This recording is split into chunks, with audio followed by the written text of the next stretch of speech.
ఉమ్మడి అనంతపురం జిల్లా ప్రజలందరికీ కూడా ఆంగ్ల నూతన సంవత్సర శుభాకాంక్షలు తెలియజేస్తా ఉన్నాను. ఈ గడిచిన సంవత్సరంలో ఎన్ని ఒడిదొడుకులున్నా కూడా రానున్న సంవత్సరంలో ఇటువంటివన్నీ ఎదుర్కోకుండా అందరూ కూడా సుఖ సంతోషాలతో ఆయుర ఆరోగ్యాలతో పిల్ల పాపలతో చల్లగా ఉండాలని మనసారా కోరుకుంటూ అందరికీ కూడా ఆంగ్ల నూతన సంవత్సర శుభాకాంక్షలు తెలియజేస్తా ఉన్నాను. అలాగే మా అధినేత, మా ప్రియతమ నేత, మాజీ ముఖ్యమంత్రి వర్యులు వైఎస్ జగన్మోహన్ రెడ్డి గారికి కూడా ఈ సందర్భంగా హ్యాపీ న్యూ ఇయర్ తెలియజేస్తూ ఉన్నాను.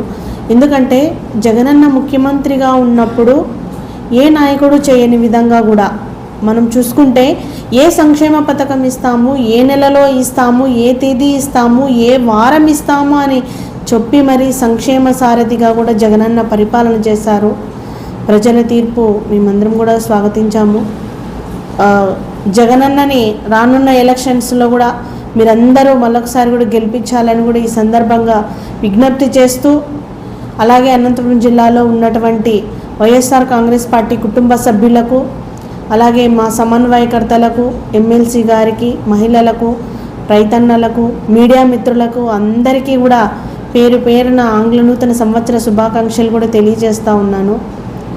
అలాగే ఇప్పుడు అధికారంలో ఉన్నటువంటి ప్రభుత్వంలో ఉన్నటువంటి పెద్దలకు కూడా ఒకటే తెలియజేస్తూ ఉన్నాము. మీరు ఇచ్చినటువంటి హామీలన్నింటినీ కూడా రానున్న నూతన సంవత్సరంలో అయినా కూడా మీరు అమలు చేయాలి.